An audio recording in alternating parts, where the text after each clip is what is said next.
فلسطین کی آزادی کا مشن، یہودیوں کو قدم قدم پر دھول چٹانے والا، اکیلا ہی عالم کفر سے ٹکرانے کا حوصلہ رکھنے والا، پاک دھرتی کا ایک عظیم مجاہد، کفر پر لاوے کی طرح برسنے والے اس مجاہد کی طویل داستان سننے کے لیے چینل کو سبسکرائب کیجئے اور ویڈیو کو لائک کیجئے۔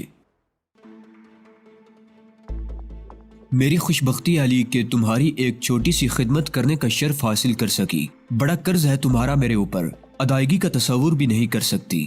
جذباتی جملوں کا استعمال اس وقت بالکل بے معنی ہے تارینہ۔ یہ بتاؤ باہر کیا ہو رہا ہے؟ تماشا، اس نے تمسخرانہ انداز میں کہا۔ وہ کون لوگ ہیں جو ان پر گولیاں برسا رہے ہیں؟ کیا تم پورے گروہ کے ساتھ یہاں حملہ ور ہوئی ہو؟ نہیں، میرا گروہ صرف میں ہی ہوں، تارینہ نے جواب دیا۔ لیکن یہ گولیاں جو چلائی جا رہی ہیں آپس میں ایک دوسرے پر چلائی جا رہی ہیں، تارینہ نے کہا اور ہنس پڑی۔ کیا مطلب یہ لوگ آپس ہی میں بڑھ گئے ہیں؟ بڑھ نہیں گئے، انہیں بڑھایا گیا ہے علی، بس ذرا سی ہوشیاری سے کام لینا پڑا ہے۔ وہ دھماکہ میں نے ہی کیا تھا اور اس کے بعد صرف 3 فائر 3 مختلف سمتوں میں کیے تھے، اس انداز میں کہ ان لوگوں کو یوں محسوس ہو جیسے کچھ لوگ ان کے مقابلے پر آگے ہیں، اور اس کے بعد وہ بھی شروع ہو گئے اور مسلسل شروع ہیں۔ لیکن یہ آوازیں تو بے پناہ ہیں، یہ چیخنے چلانے کی بے تحاشا آوازیں۔ تم ٹریکوش بات میں داخل ہوئے تھے نا؟ وہاں لوگ بات لینے آتے ہیں، اب ظاہر ہے گولیاں چل رہی ہیں تو چیختے چلاتے لوگ ادھر ادھر نہ دوڑتے پھریں تو پھر کیا کریں؟ اس کا مقصد ہے کہ میں نے جملہ ادھورا چھوڑ دیا۔ ہاں، مجھے تمہارے بارے میں خبر مل گئی تھی اور خدا کا شکر ہے کہ میں بروقت تمہاری مدد کرنے میں کامیاب ہو گئی۔ بس بارود کے ایک ذخیرے کو آگ دکھانا پڑی تھی اور اس کے بعد 3 فائر کرنے پڑے تھے، میرا کام بن گیا۔ میں تمہیں ان لوگوں کی نرغے سے بچانا چاہتی تھی، اب وہ لوگ آپس میں گولیاں چلا رہے ہیں اور ان کے گاہک چیختے چلاتے پھر رہے ہیں۔ میرا خیال ہے کہ ٹریکوش بات تو ہمیشہ کے لیے بند ہو گیا، یہاں کے قوانین کافی سخت ہیں۔ گڈ، بہرحال تارینہ، تم نے مجھ سے معذرت کر لی ہے کہ مجھے اپنی آمد کے بارے میں کچھ نہیں بتاؤ گی، اس لیے میں اس سلسلے میں مزید اصرار نہیں کروں گا۔ لیکن کیا یہ بات تعجب خیز نہیں ہے کہ تم مجھے بڑے اطمینان سے یہاں لے آئی ہو؟ پھر اس بات کی کیا ضمانت ہے کہ میں آسانی سے یہاں سے نکل جاؤں گا؟ ہاں، اس کا تدارک ہے میرے پاس، تارینہ نے جواب دیا۔ اچھا ٹھیک ہے، 1 منٹ۔ وہ اپنی جگہ سے اٹھی اور ایک الماری کی طرف بڑھ گئی۔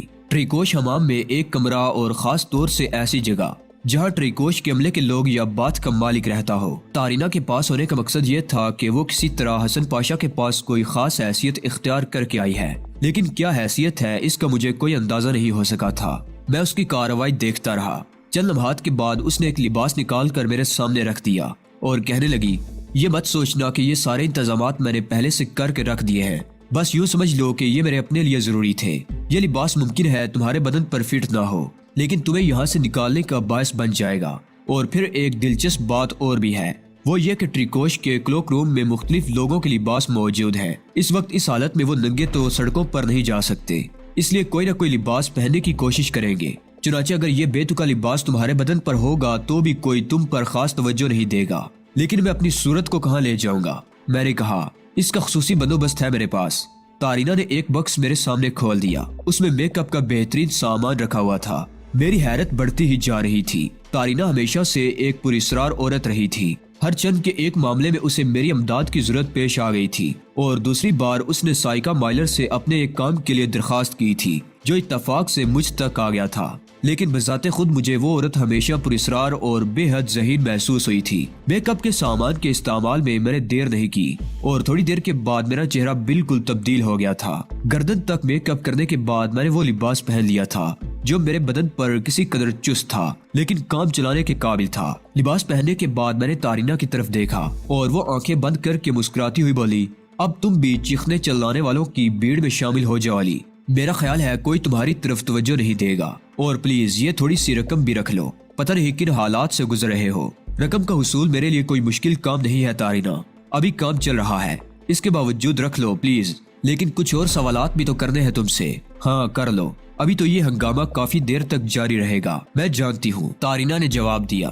سب سے پہلی بات تو یہ ہے کہ میں تمہیں گرانڈ ٹاور کے بارے میں بتا دوں کہ وہاں مجھ سے گرین پول کے کسی آدمی نے رابطہ نہیں قائم کیا، بلکہ اس کے بجائے چند لوگ میرے پیچھے لگ گئے۔ 2-3 جگہ مجھے ہلاک کرنے کی کوشش بھی کی گئی اور بمشکل تمام میں ان سے جان بچا سکا۔ حسن پاشا بھی انہی آدمیوں میں سے ایک ہے، اور اب یہ بات حسن پاشا نے اگل دی ہے کہ اولیو ہاورڈ بھی یہاں پر میرے پیچھے ہے۔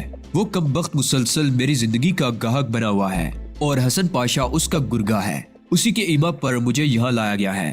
لیکن یہ بات بھی مجھے معلوم ہوئی ہے حسن پاشا سے کہ اولیو ہاورڈ نے مجھے علی یار خان کی حیثیت سے یہاں ٹریس نہیں کیا، بلکہ وہ مجھے مسٹر آن شلائر کا ہی نمائندہ سمجھا اور گرین پول کے نمائندوں سے مجھے نہیں ملنے دینا چاہتا۔ خوب، کیا یہ بات حسن پاشا نے تمہیں بتائی ہے؟ ہاں، کسی حد تک اس سے بھی معلوم ہوئی ہے۔ تارینا ہارڈو کسی سوچ میں ڈوب گئی۔ خاصی دیر تک وہ پریشانی کے انداز میں سر کھجاتی رہی، پھر اس نے کہا، میری سمجھ میں نہیں آتا کہ ہاورڈ یہ فائل گرین پول تک کیوں نہیں پہنچنے دینا چاہتا۔ اس کا ایک ہی مقصد ہو سکتا ہے تارینا، وہ یہ کہ ہاورڈ مسٹر آن شلائر کو مسلسل بلیک میل کرتے رہنا چاہتا ہے۔ غالباً وہ خود بھی ان سے کوئی کام لے رہا ہے۔ ممکن ہے ایسی بات ہو، لیکن علی، اب تمہارا کیا پروگرام ہے؟ حسن پاشا کے ذریعے یہ بات اب ہاورڈ کو معلوم ہو جائے گی کہ میں یہاں موجود ہوں اور میں ہی وہ نمائندہ ہوں جو گرین پول کے نمائندوں سے ملاقات کرنا چاہتا ہے۔ گو اس وقت میں تمہاری وجہ سے یہاں سے نکلنے میں کامیاب ہو گیا، جبکہ حسن پاشا کا منصوبہ تھا کہ وہ مجھے ٹانگوں سے ناکارہ کر کے اولیو ہاورڈ کی خدمت میں پیش کر دے گا۔ یہ منصوبہ اس نے میری شکل دیکھنے کے بعد فوری طور پر ترتیب دیا تھا۔ حسن پاشا اولیو ہاورڈ کا کرائے کا آدمی ہے اور اس کے مفادات کے لیے کام کرتا ہے۔ بقول اس کے میری فائل اسے بہت پہلے دی گئی تھی۔ اس سے یہ بھی ظاہر ہوتا ہے کہ اولیو ہاورڈ نے میرے بارے میں جگہ جگہ تفصیلات فراہم کر دی ہیں کہ میں اس کے شکنجے میں کہیں نہ کہیں ضرور پھنس جاؤں۔ خیر، ان ساری باتوں سے مجھے کوئی غرض نہیں ہے۔ مسئلہ صرف یہ ہے کہ میں گرین پول کے نمائندوں سے کہاں ملاقات کروں۔ جہاں تک میری معلومات کا تعلق ہے، اگر انہوں نے گرانڈ ٹاور میں تم سے ملاقات کرنے کی کوشش نہیں کی تو اس کا مطلب یہی ہے کہ وہ بھی ہاورڈ کے پروگرام سے کسی حد تک واقف ہو گئے ہیں، یا ممکن ہے ہاورڈ ہی نے ان کے راستے میں رکاوٹیں ڈالنے کی کوشش کی ہو۔ تاہم میں تمہیں ایک جگہ کا پتہ دیتی ہوں، وہاں اگر تم کوشش کرو تو گرین پول کے نمائندوں سے رابطہ قائم کر سکتے ہو۔ کون سی جگہ ہے وہ؟ میں نے سوال کیا۔ ہپوڈرم کے بائیں کونے میں کونیس نامی ایک ہوٹل ہے۔ زیادہ اچھی جگہ نہیں ہے، تمہیں پسند نہیں آئے گی، لیکن کونیس کے کاؤنٹر پر اگر تم جا کر سفید رومال رکھو گے تو میرا خیال ہے تمہارا کام بن سکتا ہے۔ تم ان لوگوں پر اعتبار کر سکتے ہو۔ کونیس؟ میں نے سوال کیا۔ ہاں، ہپوڈرم کے بائیں سمت تمہیں اس کا نیوت سائن نظر آ جائے گا۔ ٹھیک ہے، لیکن ہاورڈ کے معاملے میں خاص سنجیدگی سے سوچنا پڑے گا تارینا۔ اچھا، ایک بات اور بتاؤ، کیا یہاں تم سے میرا دوبارہ رابطہ قائم ہو سکتا ہے؟ علی، یہ سب حالات کے تحت ہے۔ میں خود بھی یہاں ایک مشن پر آئی ہوئی ہوں، کوشش کروں گی کہ تم سے ملوں۔ تم اپنا کام انجام دو، میں تمہیں خود تلاش کر لوں گی۔ اس نے جواب دیا اور میں پرخیال انداز میں گردن ہلانے لگا۔ دیر نہ کرو، اس سے قبل کہ یہاں کا ہنگامہ ختم ہو جائے تمہیں یہاں سے نکل جانا چاہیے، کیونکہ اس کے بعد وہ تمہاری طرف متوجہ ہوں گے۔ صورتحال کا اندازہ لگانے میں انہیں بہت زیادہ دقت نہیں پیش آئے گی۔ اوکے تارینا، لیکن تم نے میرے لیے سوچنے کو بہت کچھ چھوڑ دیا ہے۔ میں تمہارے لیے الجھا رہا ہوں۔ پلیز علی، میری فکر مت کرو۔ میں نے یہ چھوٹا سا کام کر کے تمہاری کوئی خاص خدمت انجام نہیں دی ہے۔ بہرطور میں کوشش کروں گی کہ زندگی کے کسی مرحلے پر تمہاری ان عنایات کا صلہ دے سکوں۔ میں نے اسے خدا حافظ کہا اور کمرے کا دروازہ کھول کر باہر جھانکا۔ راستے سنسان پڑے ہوئے تھے، چنانچہ میں برق رفتاری سے دوڑتا ہوا ایک طرف پہنچ گیا۔ یہ علم ہو گیا تھا مجھے کہ یہ وہی جگہ ہے جہاں میں داخل ہوا تھا، یعنی ٹریکوش بات۔ چنانچہ راستوں کا اندازہ لگانے میں مجھے کوئی دقت پیش نہیں آئی اور تھوڑی دیر کے بعد میں بھی چیخنے چلانے والوں میں شامل ہو گیا۔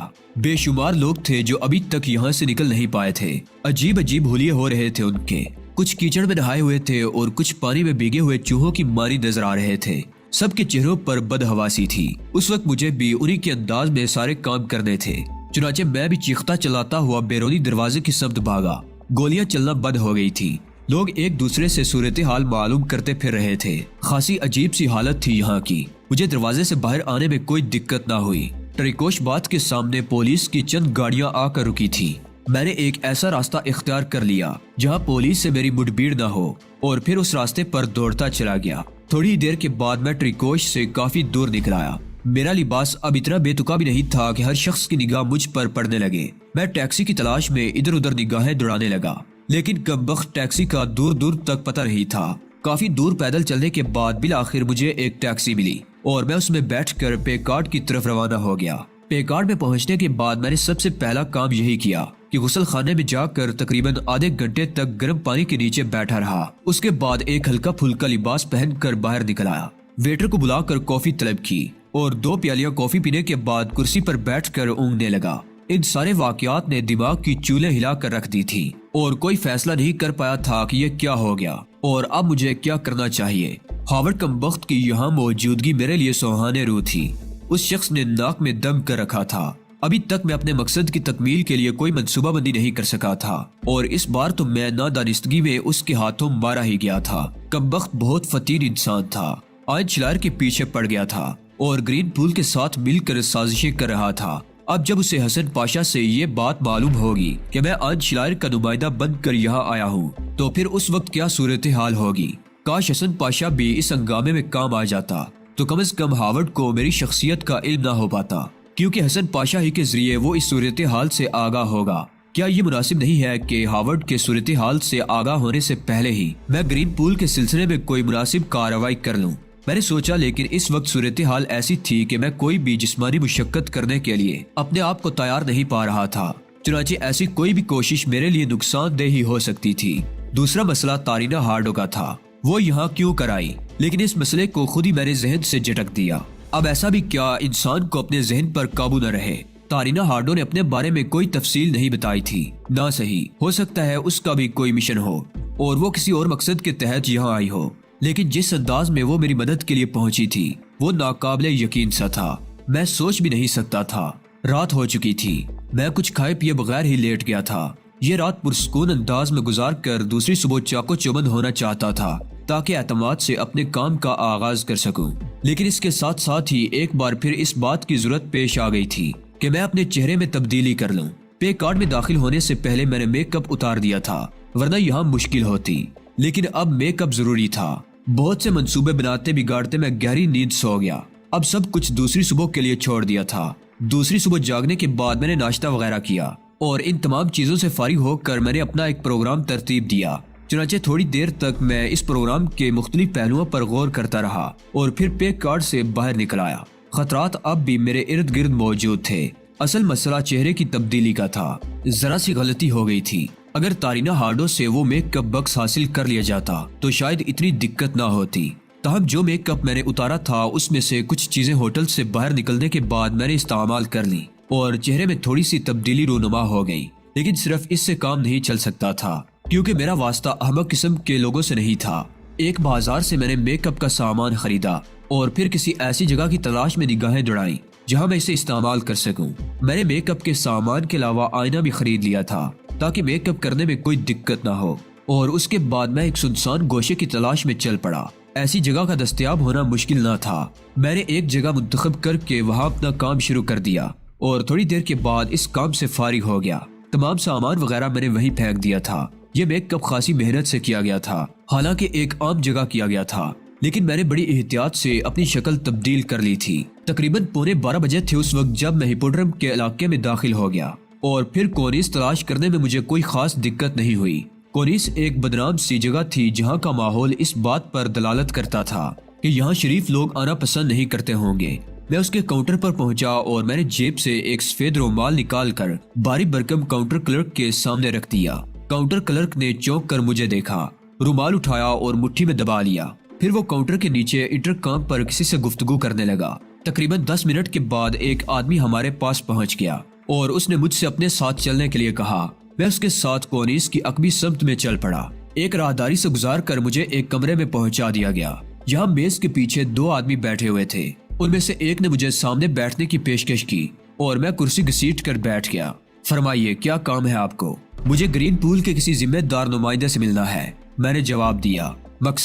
مقصد کسی ذمہ دار شخص کو بتایا جا سکتا ہے۔ اگر آپ ہمارے ذریعے کوئی کام کرنا چاہتے ہیں تو اس کے لیے آپ کو ہم سے گفتگو کرنے میں کوئی عار نہیں ہونا چاہیے۔ میں مسٹر آئن شلائر کا آدمی ہوں اور گرین پول کی مطلوبہ اشیاء لے کر یہاں پہنچا ہوں۔ مجھ سے سوالات کرنے والا شخص حیرت سے اچھل پڑا۔ کیا آپ وہی ہیں جو گرانڈ ٹاور میں ٹھہرے ہوئے تھے؟ ہاں۔ اوہ، پھر میں معافی چاہتا ہوں، ذرا 1 منٹ۔ اس نے اپنے سامنے رکھے ہوئے ایک فون پر نمبر ملایا اور ریسیور کو کان سے لگا لیا۔ پھر وہ کہنے لگا، چیف، وہ شخص آیا ہے جس کا تعلق مسٹر آئن شلائر سے ہے۔ ہاں، گرانڈ ٹاور کا مہمان۔ بہتر، اس شخص نے جواب دیا اور مجھے ساتھ لے کر اندرونی حصے کی جانب چل پڑا۔ ایک دوسرے کمرے میں میری ملاقات ایک سمارٹ سے آدمی سے ہوئی جس کی قومیت کے بارے میں کوئی اندازہ نہیں لگا سکا تھا۔ سیاہ آنکھوں والا یہ شخص بڑے پرتپاک انداز میں مجھ سے ملا اور کہنے لگا، میرا نام ٹیری مین ہے، میں آپ سے تعارف حاصل کرنا چاہتا ہوں۔ اسنوڈن، جان اسنوڈن، میں نے جواب دیا۔ مسٹر جان اسنوڈن، آپ کو میرے ساتھ ایک مختصر سا سفر کرنا ہوگا، میں ذرا 2 منٹ کی اجازت چاہوں گا، اس نے کہا، اور میں نے گردن آہستہ سے خم کر دی۔ وہ شخص چلا گیا اور تقریباً 5 منٹ بعد واپس آیا۔ اس تاخیر کے لیے معافی چاہتا ہوں، آئیے، اس نے کہا اور میں اس کے ساتھ باہر نکل آیا۔ ٹیری مین مجھے ساتھ لیے ہوئے آگے بڑھنے لگا۔ 2-3 گلیاں عبور کرنے کے بعد ہم ایک سبز کار کے پاس پہنچ گئے۔ اس نے پچھلی سیٹ کا دروازہ کھول دیا۔ جیسے ہی میں اندر بیٹھا، وہاں پہلے سے موجود ایک خوبصورت سی لڑکی نے ہاتھ میں پکڑے ہوئے پستول کی نال میری پسلیوں سے لگا دی۔ میں نے چونک کر پہلے اس لڑکی کو پھر ٹیری مین کی طرف دیکھا۔ ٹیری مین نے اگلی سیٹ پر بیٹھتے ہوئے کہا کہ یہ اقدام محض احتیاط کا تقاضا پورا کرنے کے لیے ہے۔ لڑکی نے دوسرے ہاتھ سے سیاہ رنگ کا ایک نقاب بڑھاتے ہوئے کہا، اسے پہن لیجئے۔ میں نے اس کی ہدایت پر عمل کیا تھا۔ یہ بھی غنیمت تھا کہ ان دونوں میں سے کسی کو میری تلاشی لینے کا خیال نہیں آیا تھا۔ چند منٹ کے بعد کار کا انجن سٹارٹ ہوا اور وہ آگے بڑھنے لگی۔ آنکھوں پر پٹی کے باعث مجھے کچھ نظر نہیں آ رہا تھا، البتہ راستہ یاد کرنے کے لیے مجھے مختلف گلیوں اور بازاروں سے آنے والی آوازوں اور راستوں کے پیچ و خم پر غور کرنا پڑ رہا تھا۔ اس کے ساتھ ہی میرے ذہن میں یہ بھی شبہ تھا کہ فائل پر قبضہ کرنے کے لیے کسی بھی وقت مجھے گولی کا نشانہ بنایا جا سکتا ہے۔ ممکن ہے یہ لوگ آن شلائر سے اس قدر مخلص نہ ہو، اور یہ بھی ممکن ہے کہ اولیو ہاورڈ نے انہیں اس بات کی اجازت دی ہو کہ فائل کے حصول کے بعد وہ سارے معاملات اس کے سپرد کر دیں۔